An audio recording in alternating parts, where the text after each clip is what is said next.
Good morning, જય સ્વામિનારાયણ, જય શ્રી રામ, જય શ્રી કૃષ્ણ બધાને. રૂટીન બતાવી બેસી ગયા આપણે પૂજા કરવા. પૂજા કરી ભગવાનના સંતોને પગે લાગી નીકળી ગયા આપણે કોલેજ જવા. આજ કોલેજ મામા જોડે જવાનું હતું, એ નીકળતા હતા તો લેતા ગયા આપણને. પછી ગયા લેક્ચરમાં, પછી હતો બ્રેક તો આવીને બેઠા ટી પોસ્ટે. પછી લેક્ચર પતાવી નીકળી ગયા આપણે ક્લાસીસ જવા. આજ વાદળ સારા છે હો, વરસાદ આવે તો મજા આવે.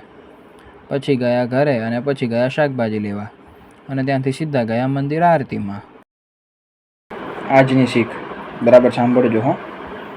ડૉક્ટર થાવ સરળ, એન્જિનિયર થાવ સરળ, વડાપ્રધાન થાવ સરળ, સીએ થાવ સરળ, કોઈ મોટા અધિકારી થવું સરળ, પણ સરળ થવું સૌથી કઠણ. એટલે અહીંયા આપણો સ્વભાવ સુધારવો એ સૌથી કઠણ છે. આપણો સ્વભાવ એકદમ સરળ કરવો એ સૌથી કઠણ છે. તો હાલો, આજ માટે બસ આટલું જ.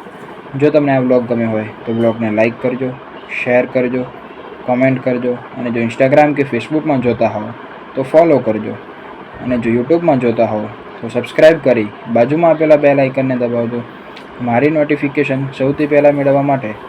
તો ગુડ નાઇટ, જય સ્વામિનારાયણ, જય શ્રી રામ, જય શ્રી કૃષ્ણ.